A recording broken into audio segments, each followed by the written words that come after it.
Hello everyone, this is Gary and today we're looking at 8 leadership skills for managers. Now I know how it is. You're a good manager, you've been a good manager for a while and you want to make progress. And suddenly you hear an awful lot of things about being a leader and you need leadership skills. And you might say to yourself, well, what on earth is all this about? I thought I was a good manager, and you are. But the truth is, being a good manager is really the day job, and everybody knows what that is. The basics of being a manager is about planning, it's about organising, it's about exercising control over the team, and it's about achieving, delivering on outcomes and results. And that is the basics, that is the day job. But if you want to make real progress, if you want to manage more than a team, if you want to manage a department, if you want to manage an entire business, you've got to develop leadership skills and you've got to show that you can be a leader. Why? Well, because that enables people to work better in the team. It enables them and encourages them to collaborate more, and generally the group as a whole achieves more. And you do that by having a certain range of leadership skills. Now, if you're saying to yourself, oh, well, what does that involve? Don't worry. We will cover the basics in this video.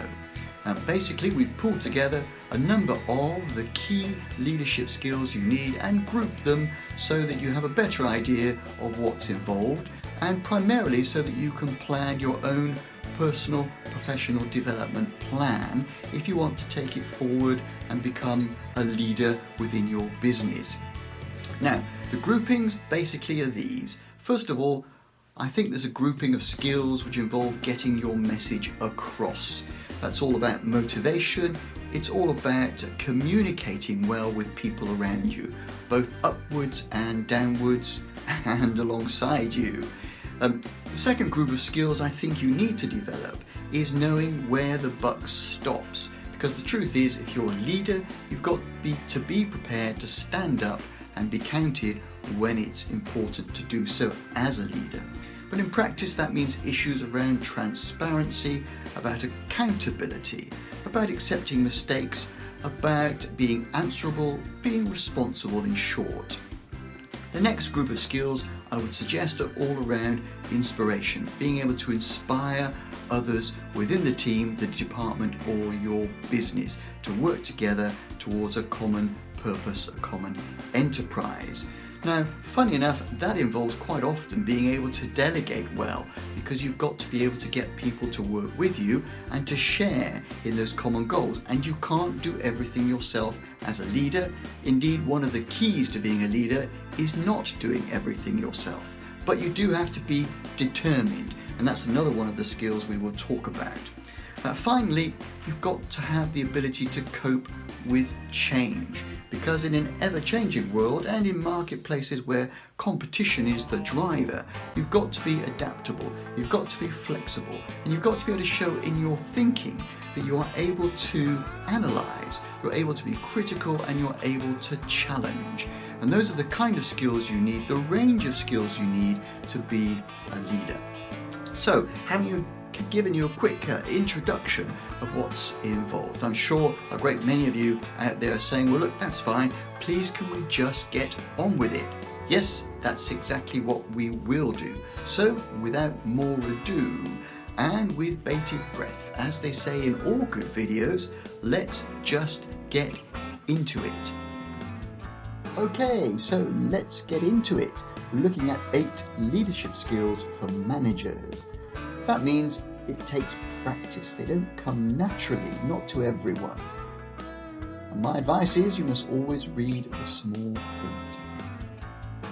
So, looking first at skills 1 and 2, it's important that you get the message across. Those are the skills you need to be able to get the message across. And that means that you can communicate. That means active listening. It means being able to show empathy. It means clear and smart goals. So smart goals are specific, measurable, they are achievable, realistic and timed. And you've got to be able to motivate people. If you're getting your message across, you've got to be able to get it across in such a way that they are motivated to work well within the team. And how do you do that? Well, you enable team member input. You're engaged in team building and you're mentoring the challenging work, because that will help you to build trust. Now, the skills 3 and 4 that I would identify is that you know where the buck stops as a manager. The buck stops with you, because you are the leader and you are the manager, and that means you have to be transparent. And transparency means, among other things, accepting mistakes and learning from them, and learning from feedback from team members and other managers. Be clear, open and transparent in what you do, and ultimately, if the buck stops with you, you are accountable. That means you are answerable, you are responsible, and you're prepared to stand up and take that responsibility and deliver on promises. And day to day, if you are accountable, that means you've got to demonstrate appropriate behaviour with team members. And where it's appropriate, you show yourself to be accountable, answerable and responsible. Now, skills 5 and 6, I would say, were all about being able to inspire others. And you do that by being able to delegate well. So you find the right tasks for the appropriate team member. And you give them clear, measurable expectations, because that will help to build trust. And in itself will inspire team members to be part of the team and to be part of the common enterprise in which you are all engaged. And you've got to be determined, because the determination also inspires others. Determined to do what? Well, to meet those business objectives that are set out in the business plan, and on a personal front, to continue to learn and improve by implementing your own personal professional development plan. You're never going to get the ability to inspire others unless you yourself are leading by example and you're improving by example. And that means you've got to map it out in a plan and you've got to implement it.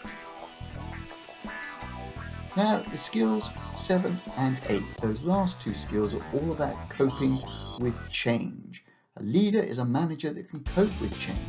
And that means, in terms of skills, you need to be able to be flexible.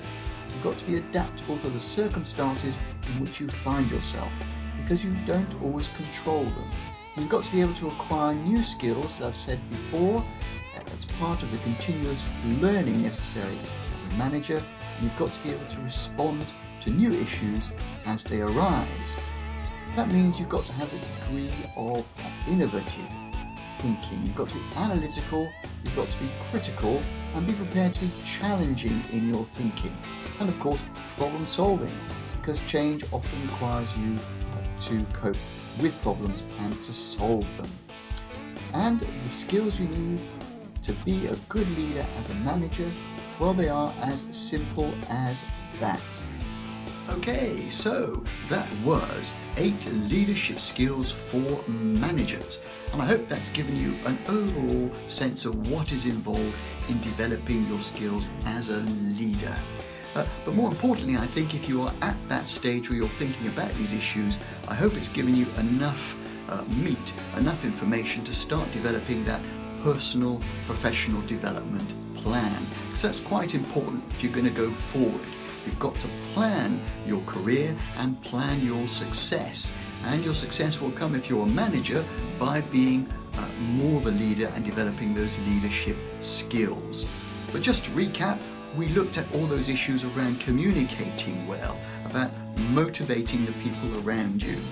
We looked about knowing where responsibility lies, and ultimately, as a leader and a manager, it does lie with you. So you've got to be transparent in what you do. You've got to be accountable for what you do.